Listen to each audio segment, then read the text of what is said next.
Hey guys, what's up? Okay, so in this podcast, we're going to be interviewing Phil Yu. It's been pretty cool, so let's go ahead and get into the video. Hey guys, what's up? Welcome back to the Chens Podcast. Today we are interviewing Phil Yu about cubing the cubicle and more, so let's go ahead and get into the first question. Are you ready? Yeah, sure. All right, so the first question. What does being the CEO of the cubicle look like on a day-to-day basis? Ooh, it's really different day to day. So, one Mhm. thing that people might not know about the cubicle is that it's technically a small business. Mhm. And small businesses are very different from large businesses in that large businesses often have multiple people that do similar things. So, when I used to work in a large business, I worked in the licensing department, and I had probably a team of like eight other people that did pretty much the same thing I did. So, Mhm. if one of them wasn't, in at work, I could cover for them. And if I wasn't in, they could cover for me. In a small business that doesn't really exist so much. Mhm. So there's a lot of ownership over the work that you do. So Mhm. it's you have to be responsible for a lot of different things. And in my role, I have to, be competent and be ready to help the company in any way possible at any time. If I see something that's behind or something that needs help, I'm one of the first people to just jump in there and try Cool. my best.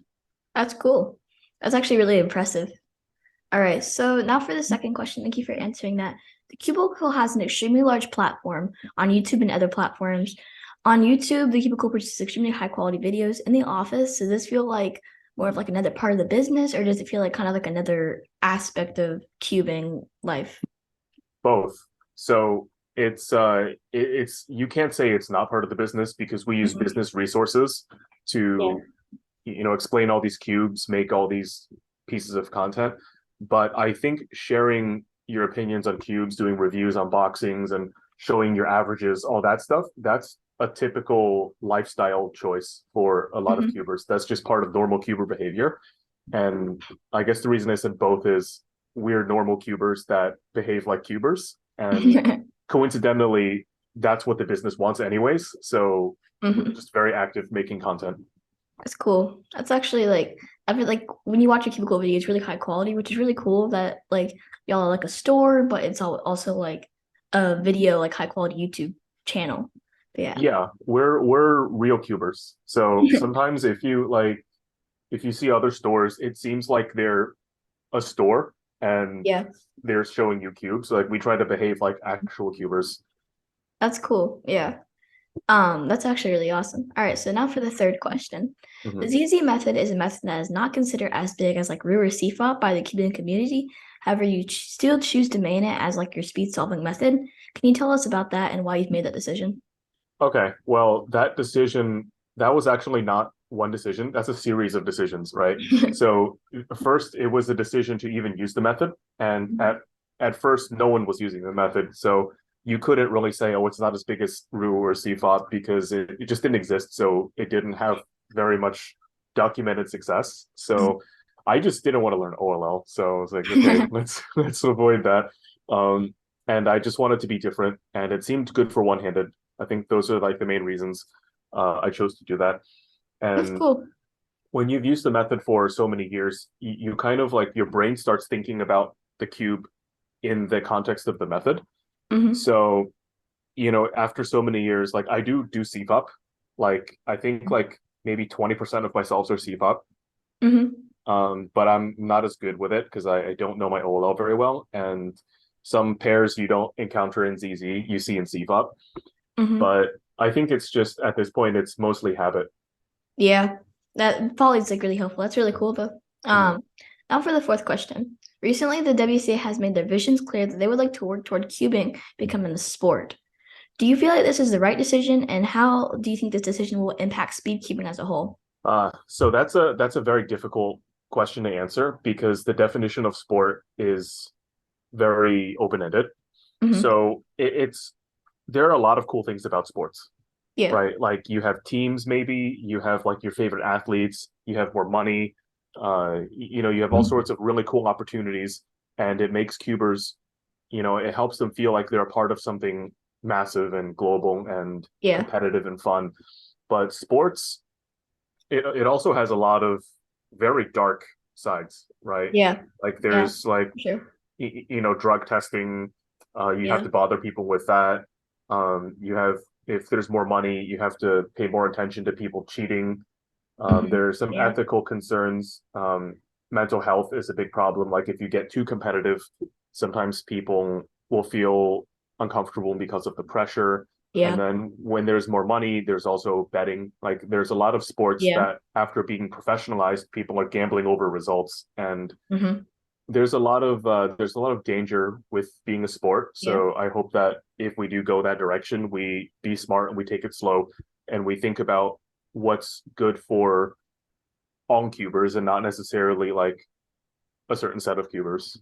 Yeah, for sure. Because like keeping we have like we're very tight knit in our communities. Mm-hmm. I definitely agree with that. All right, now for the fifth question. Do you believe the experience of being the CEO of the Cubicle has benefited your cubing personally? Yes and no. So, I mean, working at a cube store, I get access to a lot of cubes and Mhm. I get access to a lot of people. So we get to talk to engineers, product designers, marketers, all sorts of people. And Mhm. cubing career, it's not all about speed, right? It's about what you know and who you know. And to be in Mhm. this position is really helpful for understanding people in general. Yeah. But also when you work in a cube store, more than full time, Mhm. you do get a little desensitized with cubing. Like I don't go home and I'm not dying to cube sometimes because I've just been around the stuff for such a long time on a regular basis. So it definitely affects how you view cubing because it changes it from being a hobby to a job. And Yeah. I don't know if you have a job, but when you get a job, like maybe ask yourself like how desperate you are to doing your work at home. Yeah. Yeah. Yeah. It's like I can kind of understand that. Like if I like really enjoyed math, but then I had to do my math at school like normal, I'd be like, oh, now I gotta do math at home. But I Yeah. think that's definitely a cool point of view to kind of think about. Hmm. All right, so sixth question. Where do you think you'll be as a cuber personally in 5 years? And on a larger scale, where do you think cubing will be as a whole? Yeah. So I hopefully I'm still working here and I'm still able to be a hands-on CEO. Hmm. I really don't like the idea of like having a business, but then not having any direct relations to it. A lot of business owners actually end up doing it, where Hmm. they hire so many people to replace so many of the jobs they do that they don't have to work and they're just kind of chilling on the side or like that type of like absentee business owner, Yeah. which I mean it suits the lifestyle of certain people, but I don't want to go into work one day and not recognize the people working at the company or have people be like Yeah. who the heck are you, it's like Hmm. definitely want to be more hands-on and more involved. As a cuber, hopefully I'm still Yeah. cubing. I haven't aged Hmm. super well with cubing, so now I can't practice for a super long time. Like anything more than an hour, I get like kind of tired. Like my fingers Hmm. become a little exhausted. So hopefully Yeah. I'm still in good shape to cube. And Mhm. I've been actually slowly getting faster because the cubes are getting better, right? Yeah. It's like my brain isn't getting smarter, but the cubes are getting better. So maybe that trend will continue and I'll get slightly better and Maybe. keep going. Yeah. Yeah. Maybe like the fine points like TPS might improve. Yeah. Okay. And as for like cubing as a whole, I Mhm. hope that we can embrace technology a little more. Yeah, So I'm hoping that we can make smart cubes better so that for people sure. can learn from the advantages of having a smart cube. Yeah. Um, I hope that the WCA can address some of the demand issues that we Yeah. have. So like over here, we just have a ton of comps. Then Mhm. like people can't sign up for them because there's a limit and Yeah. everyone is spamming the refresh button on their internet Yeah. browser. So hopefully we can find some healthy sort of way to include Mhm. more people so that Yeah. they're not discouraged and we can continue to grow. Yeah. And I want to see Sure. cubers still be friends with each other. So the whole Yeah. like the story that people often learn about in like the Speed Cubers Netflix Mhm. documentary of how they're competitive but they're friends at the same time. Yeah. I want that vibe to still stick. Yeah. I think that's one of the things that makes keeping special. It's Hmm. like it's very close knit, like very little toxicity, stuff like that. Hmm. Yeah, for Hmm. sure. Yeah, and like it's kind of like an adrenaline rush when you're signing up for comps because you're like, reload. Yeah. Yeah, but if you sometimes you don't get in, it's not even your fault. It's like the WCA Yeah, website or your browser. Yeah. crashes. Yeah. Yeah. All right. All Mm. right. So number 7, thank you for that. Has there been a specific period in time where you feel like Cubicle has experienced like the most growth? Ooh. Um, we've had a few growth stages, so we're Hmm. doing pretty good now. We're seeing more and more people. Um, we've been doing tours of our office for the past Hmm. like few years, but this week That's we cool. had like 20 tours. It's Wow. like That's people just cool. apparently want to spend winter break here, but That's there's cool. people that I've just like never met before. That's And cool. at Wow. the beginning, like our business was like everyone knows everyone, right? Like I knew the customers Hmm. because they were people that I were friends with online or something. Yeah. But now these are just people who I don't know, but I'm meeting for the first time, and a lot of them are really cool. That's cool. So we're getting some good growth after a pretty tough pandemic. I think the pandemic Nice. was actually really dreadful. And of course, in the beginning, when we were really tiny, we grew pretty well because we were always very Mhm. connected to the community. Nice. Yeah. I've been watching a lot of like YouTube like tours of the Mhm. cubicle recently. Aaron does cubing, did one, stuff like that. Yeah, yeah, Yeah. he's a cool guy. He's really fast. He's tricky though. Like I watched his stuff. he'll Yeah. tell you he averages 10, but then he just like gets a bunch of eights. Like That's awesome. that kid's He's tricky. playing it safe, you know what I Yeah, mean? he's good. He's good though. That's awesome. All right, so final question here. Do you believe Timon Kohli will win US Nationals 2023? Hmm. So that's a hard question. Mm, I believe he has strong chances, but you yeah. can never say with 100% certainty that a person will win U.S. Yeah, Nationals. fair.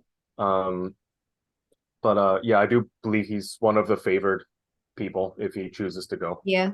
Trying to still figure that out. Yeah. I asked that question on a podcast with Masty Mineric, and I thought he had like a good thought, and it was like you never really know, but like the fact that he's not like a citizen, like we'll just see like how people like kind of react to that. But I think that he'll actually have like a lot of good solves, but it'll come down to like the scrambles and like the day, to be honest. Yeah, Yeah. so one thing Timon I actually talked to him a lot about this. One thing Mhm. he believes is that the average of five format is not exactly sufficient in determining Mhm. who the best cuber is That's actually really because smart. like five Mhm. solves is such a small sample size for Yeah. collecting data about a person's performance. Like you can goof two of the solves and it could be over, right? Or you Yeah. can get some skips and it's not representative of your skill. So Yeah. yeah, that's why he Wow. says A lot like of sense. I didn't think of that. although he's confident that he can win, he never really says to himself that he will because of the format and Yeah. how random it can be sometimes. And Yeah. I didn't think of that. That's so crazy, actually. yeah, that's why like I don't pressure him or like tell him like, oh, you must win this or anything because yeah, it's really I understand he does his best. He just like maybe doesn't think about the results too much like that. Mm-hmm. It's Yeah. actually crazy. I actually never thought about that, but like, come to think of it, like your averages can definitely vary for like the better or the worse from like an average of 5 and average of 50. Yeah. I think Yeah. he says that like he would feel safe if it was like an average of 25. Mm-hmm. But again, Yeah. like no one like that's not what the WCA format is. So, Mm-hmm. Yeah. that's maybe something else. Yeah. Maybe in the future or something, but Hmm. only like unofficial. That's Yeah. really cool though. Thank you for that. Thank you for coming on the podcast. Really appreciate you. All right, so thank you everyone for watching. I'll see you in the next video, y'all. Peace. Hey guys, thank you for watching. I hope you enjoyed that interview, and if you did, maybe you can subscribe, but if not, maybe even just leave a like or both. Also, you can use discount code CWC at checkout at TheCubicle.com when you're getting your puzzles at TheCubicle.com. Thank you for watching, y'all. I really appreciate y'all, and see you in the next one. Peace.